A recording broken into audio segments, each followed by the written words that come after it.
Assalamualaikum warahmatullahi wabarakatuh. Bismillahirrahmanirrahim. Nahmaduka ya ghafuru ya syakuru. Masalli wa sallim barik ala sayyidina maulana Muhammadin wa ala alihi wa sahbihi asma'in nama ba'du. Jadi saya mohon sekali supaya agama ini harus bifarohin wa syukurin. Kalau dungo yang paling kalau kenang sama Mbah Mun gini, us farihi namuna amin. Pokoknya kita itu pokoknya senang. Makanya kalau suwun lah, pokoknya beragama terus seneng. Rodi itu bila roba, rodi itu kalau anak maknanya marem lah, marem di pangeran Allah itu marem. Atau Sayyidina Ali lah, kafani izzan antakuna li robban, wa kafani fakhran an akuna laka abdan. Pun gustin tek bangga kulo jadi manusia, mergo pangerane jenengan. Cara di pangeran Fir'aun kan yo ribet wow, mati tenggelam jadi ton. Terus wa kafani fakhran an akuna laka abdan, kulo nu seneng banget, mergo jadi kaulane jenengan. Misalnya jadi kaulane presiden ya iso coplok, kaulane menteri kadang ketangkep KPK, kaulane musuga kadang bangkrut, ribet kan. Makanya beliau ngendikan kafani izan antakuna li robban wa kafani fakhron an akuna laka apa abdan. Terus niki kalau rati provokatif lah, semergi zaman akhir sampai pandemi ngeten ora syukur ribet. Setelah saya jadi kiai dan penelitian, saya itu berkali-kali didatangi dokter, tentara, juga polisi. Mereka sering bilang gini, Gus saya ini dokter negeri. Saya ke NTT, ke Papua, karena saya muslim, berkebutuhan Islam, maka dibikinkan musola, dibikinkan masjid. Kalau kiai tidak bisa, bikin sendiri urunan mau narik siapa. Mau narik tarikan di jalan yang mau nyumbang siapa. Tapi kalau kebutuhan negara karena tugas negara ya difasilitasi negara dan tidak dianggap misionaris karena negara. Begitu juga di beberapa negara yang non muslim kayak di Argentina, di Venezuela itu ada masjid, ada kajian Islam ya karena duta besar dan itu aparat negara. Disinilah kearifan para ulama berkoalisi dengan umarok dengan makna yang positif bahwa agama ini harus ditopang umarok, sistem negara. Tentu di situ ada tentara, ada polisi, ada macam-macam. Kita sebagai kiai juga nggak berdaya di depan para bandar narkoba apa-apa kalau nggak ada BNN. Kita mau apa dengan korupsi kalau nggak ada KPK? Sehingga kearifan para guru-guru kita, mulai Mbah Maimun, bapak saya sendiri, NU, Muhammadiyah, semua ormas-ormas Islam itu pasti maulah kerjasama. Karena kita siapa ya? Kalau nggak kerjasama. Dan di antara pesan Rasulullah SAW adalah yaduwahi ma'al jamaah. Jadi apa ya, kebersamaan itu sudah berkah. Fa inna yaduwahi ma'al jamaah. Jadi berkah. Lalu kenapa saya kalau ngaji bawa kitab? Ini agak sebetulnya itu lazim. Lazim itu suatu yang harus. Tapi karena kelamaan mubalek itu tidak pakai kitab. Seakan-akan bawa kitab itu yang aneh. Sebenarnya aneh mereka. Karena begini logika simpelnya ya. Umat Nabi ini berhak dapat apa coba? Berhak dapat warisan yang paling luhur, paling hebat, paling jernih. Apa itu Quran dan hadis? Pertanyaannya siapa yang paling punya hak otoritatif untuk menerangkan Quran hadis? Ulama. Ulama yang mana ya? Yang kapabel, yang sudah diakui dunia kayak Imam Ghazali, Imam Bukhari, Imam Syafi'i. Artinya kalau kita tidak pakai materi itu ulama mendapat pikiran kita, bukan mendapat pikiran mereka. Saya ulang lagi, kalau kita tidak pakai materi yang otentik, yang orisinil, umat ini mendapat pikiran kita, bukan pikiran mereka. Maka saya berusaha supaya teman-teman atau semua umat Islam dapat pikiran-pikirannya Imam Ghazali, pikiran-pikiran Imam Bukhari, pikiran-pikiran Abul Qasim Al-Junaidi, kejernian-kejernian Abu Yazid Al-Bustami. Kejernihan itu diantaranya adalah misalnya makalah yang menurut saya itu makalah yang super. Jadi untuk ngadepi krisis karena COVID atau karena apalah. Itu lama dulu sederhana sekali. Beliau-beliau punya rumus yang mungkin jarang didengungkan orang, tapi saya akan kampanye rumus ini. Al-istighna, hakikatul istighna, itu adalah al-istighna anis syai' labihi. Jadi pemenuhan kebutuhan yang sebenarnya adalah kita berusaha menghindari sebanyak mungkin kebutuhan yang sekunder, yang nggak penting. Bukan memenuhi semua yang kita inginkan. Jadi misalnya begini ya, kalau kita lapar, itu keinginan kita itu makan enak apa asal makan? Tentu jawabannya asal makan yang sehat. Tapi kalau nuruti nafsu kita, makannya yang enak, teman makan ya enak. terus di warung yang favorit. Ini kan satu kebodohan. Kenapa untuk makan saja butuh definisi sekian banyak? Yang kita harus kecewa, warung favoritnya bisa sudah tutup, atau kita ke sana harus macet, ribet. Yang benar-benar arif dan bijaksana itu adalah al-istighna anisya. Sesuatu yang tidak mendesak itu jangan jadikan kebutuhan. Sehingga kalau kita puasa misalnya, semua makanan itu enak karena kita sangat lapar. Sehingga Abul Qasim Al-Junaidi ketika ditanya, ma'idamu to'am, lauk makanan itu apa? Jawabannya lucu, alju, lapar. Kalau kamu lapar ya semuanya enak.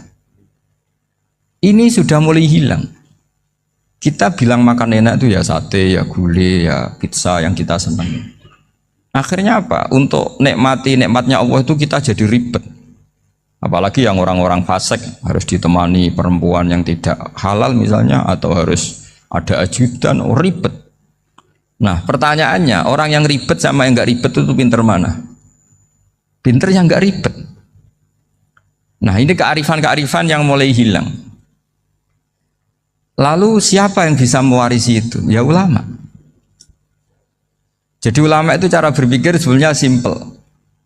Makanya mereka sering kalau tahajud itu, di antara makalah Sayyidina Ali paling terkenal dan yang menjadikan beliau punya derajat yang luar biasa itu adalah kafani izzan antakuna li robban wa kafani fakhron an akuna laka abdan. Ya Allah, saya ini sudah begitu mulia, begitu terhormat dan sangat-sangat terhormat karena yang menjadi Tuhan itu Engkau. Jadi rumus pertama itu karena menjadi Tuhan itu Engkau. Hanya Tuhan yang abadi, Tuhan yang pertama, hanya Tuhan yang al-awwal.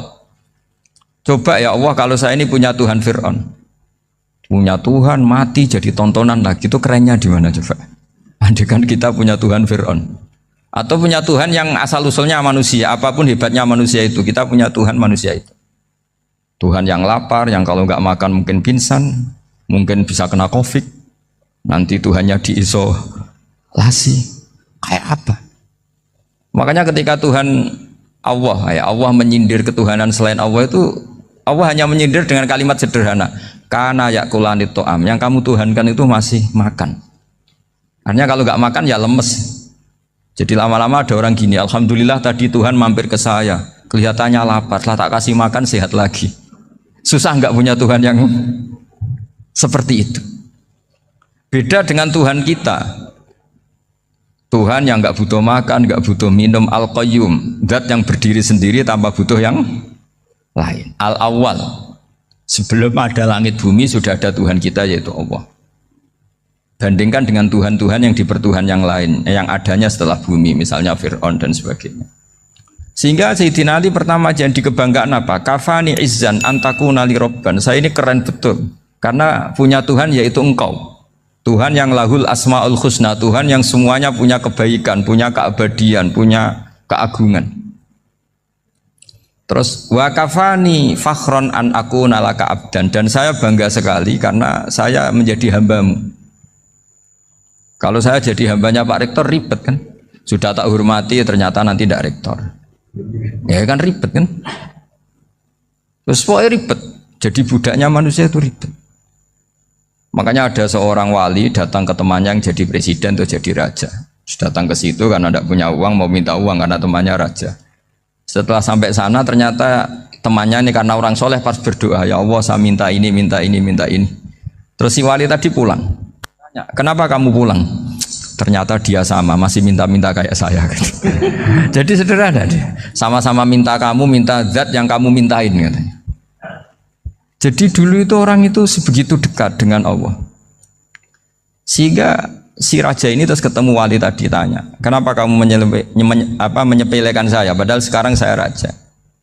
Terus ditanya sama wali tadi, karena temannya, kalau kamu di padang pasir tidak bisa minum dan harus minum 1 gelas, dengan ongkos kamu harus mengasihkan semua kerajaan kamu demi minuman itu.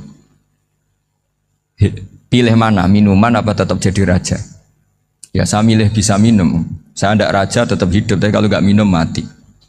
Bagaimana Anda bangga dengan satu kerajaan sing la yusawi kak samain, yang tidak sama dengan segelas air? Jadi Artinya terus mereka melihat jadi raja itu ya biasa, jadi presiden biasa, jadi rektor biasa. Karena mereka biasa berlogika hakikatul izzah itu ya taqarrub ila Allah, yang benar-benar terhormat itu ya dekat dengan Allah. Begitu seterusnya mereka bikin paradok-paradok yang aneh, tapi itu menjadi pelajaran. Bapak saya Ki Nur Salim itu senang baca anekdot Nasiruddin Koja. Itu kalau bikin orang-orang aneh, itu dia datang ke satu pesta pakai baju lusuh, pakai sarung lusuh atau celana lusuh, sama Sohibul Bait yang punya acara dibiarin. Setelah dibiarin dia pulang pakai jas, pakai dasi, pokoknya keren, dihormatin, pakai alpat, pokoknya dihormatin, silahkan. Pas dia disuruh minum, minumannya itu disokkan saja ke sakunya. Jas, kamu harus minum yang banyak karena kamu yang dihormati, bukan saya. Terus makanannya semuanya diletakkan di saku, ada yang apa, ayo kamu makan yang banyak. Alpatnya juga gitu, dikasih sate apa, ayo kamu makan yang banyak. Mereka tidak melihat saya, melihat kamu. Akhirnya orang satu pesta itu istighfar semua, berarti kita ini salah. Terus dia pidato, kenapa kamu uang gitu? Tadi saya datang, orangnya sama. Gara-gara beda pakaian, penghormatannya beda. Berarti yang berhak dapat makanan ini jasa ya, bukan saya. Betapa naifnya kita sebagai orang. Ternyata kita masih hormat sesuatu yang seperti itu, yang atribut lah. Jadi orang-orang sufi itu orang yang bisa menertawakan dunia. Akhirnya ya pertama dia dianggap orang gila, masa jas dikasih makan, dikasih minum. Tapi secara fikih dia benar, haram dia makan. Karena pas dia datang dibiarin, setelah pakai jas dikasih makan. Berarti hakikat yang dapat rezeki siapa? Jasnya apa orangnya? Jasnya apa orangnya? Jasnya. Jadi itu orang-orang sufi, kearifan orang-orang dulu itu bisa ngelola hal-hal yang keseharian menjadi luar biasa. Ada seorang wali melihat istrinya makan satu piring, anaknya makan satu piring. Ditanya, kalian kenyang? Wah, kenyang sekali. Melihat anaknya minum kopi satu cingkir, senang. Kalian senang sekali. Wah, kalau senang dengan hal-hal yang murah bisa, ngapain harus senang dengan hal-hal yang mewah? Bodoh sekali saya. Sehingga terus mereka bisa qanaah. Qanaah itu ya hidup itu simpel, sederhana. Jadi tentu saya tidak akan ngomong yang muluk-muluk, selain itu tidak bidang saya juga apa ya. Kita ini butuh obat di kondisi Covid seperti ini, butuh kesederhanaan, butuh apa ya? Istighna tadi. Kita harus istighna billah an ghairillah. Jadi sudah cukup bahwa Allah ini segalanya.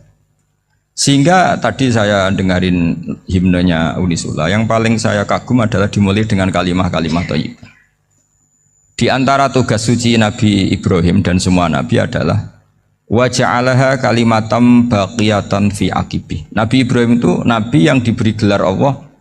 Dia adalah Nabi yang menjadikan kalimat tauhid itu kalimat yang abadi.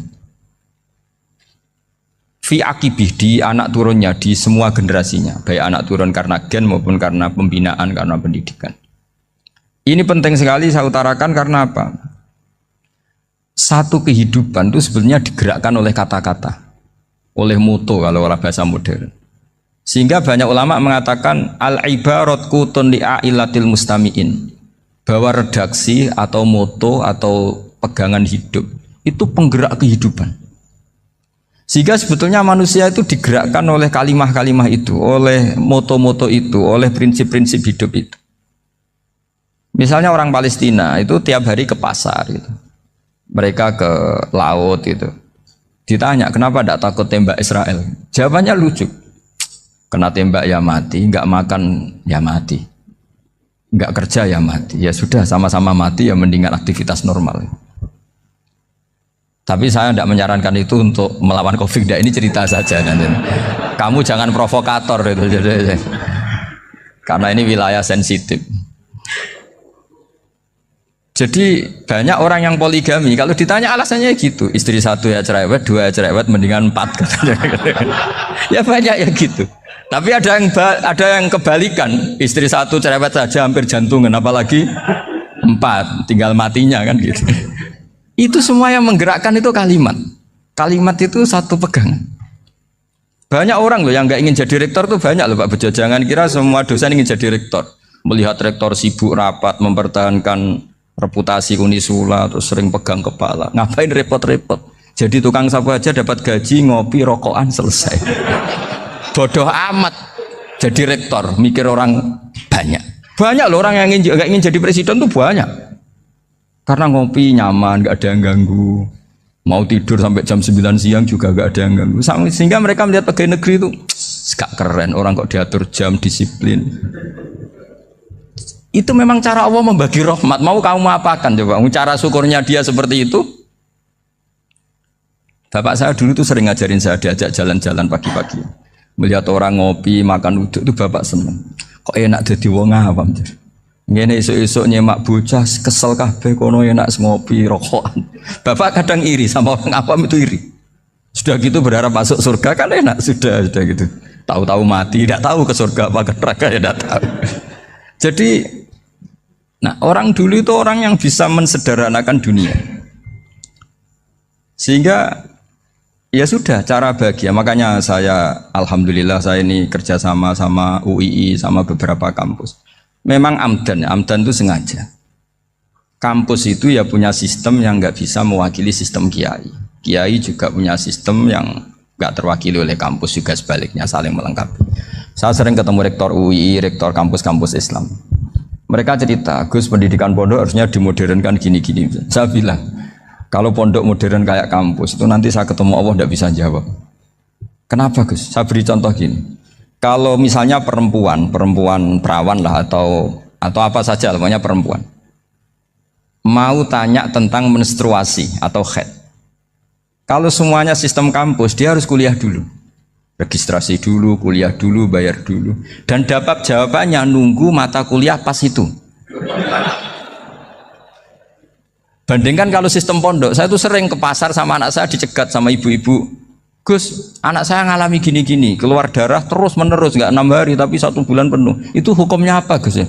Nanti saya mau sowan ke jenengan. Nggak usah sowan di sini aja. Ya sudah, sebelum mengeluarkan darah yang rutin seperti itu biasanya haidnya berapa hari? 6 hari ya sudah ikut yang 6 hari, yang lainnya istighatsah. Ngoten tok Gus, ya udah ya. Begitu terus di masalah udhiyah apa? Ya coba kalau semuanya pakai sistem kampus, daftar dulu, bayar dulu. Jadi ini nggak ada jawabannya, nunggu mata kuliah itu baru dapat jawaban. Itu biasa nggak sholat bertahun-tahun karena belum ada jawaban tentang itu. Nah itu kalau misalnya orang mati, tahunya cara apa memulasara jenazah itu nunggu kuliah dulu, pas mata pelajaran itu dulu, baru menangani orang mati. Berarti orang mati itu tergeledak semua. Tapi kalau kiai kan enggak. Kesini orang mati terbakar, kalau dimandiin malah badannya copot-copot, itu gimana hukumnya? Ini ada orang mati Gus Kendat, ini disolati apa enggak? Ada orang mati apa itu oplosan ya, itu disolati enggak? So sering ditanya gitu. Gak usah registrasi Pak Rektor, gak usah registrasi, gak usah daftar, gak usah seminar. Makanya kalau orang kampus wani kiai itu ya kualat tenan gitu, karena ini yang on time.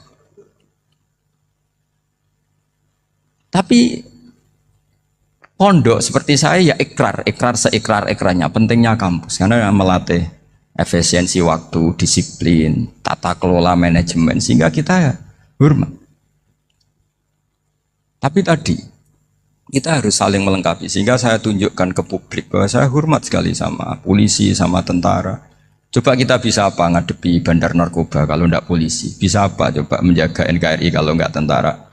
Begitu juga ya sudahlah kita memang fa inna yadallahi ma'al jamaah, kita berkah itu kalau bersama-sama, tidak bisa kita sendiri. Nah lalu orang kayak saya itu ya beberapa kali sebetulnya saya itu ditawanin jadi doktor honoris causa apa. Kekhawatiran saya satu Pak Bejo, takut pas nggak punya uang itu dokter gak di duit kan gak pantas gitu. Jadi repot gitu, daripada beban lah sudah lah nggak usah dokter. Jadi kalau nggak punya uang ya pantas, terus kalau ngebis ya pantas. Suatu saat kalau mati nggak ada yang hadir ya pantas, nggak dokter gitu. Kalau sudah dokter kok masuk neraka, dokter kok masuk neraka kayaknya apalagi rektor kampus Islam kok masuk neraka itu kan kok kayak nggak pas itu. Misalnya rektor Unisiola ditanya mungkar nakir nggak bisa kan kayak gimana gitu.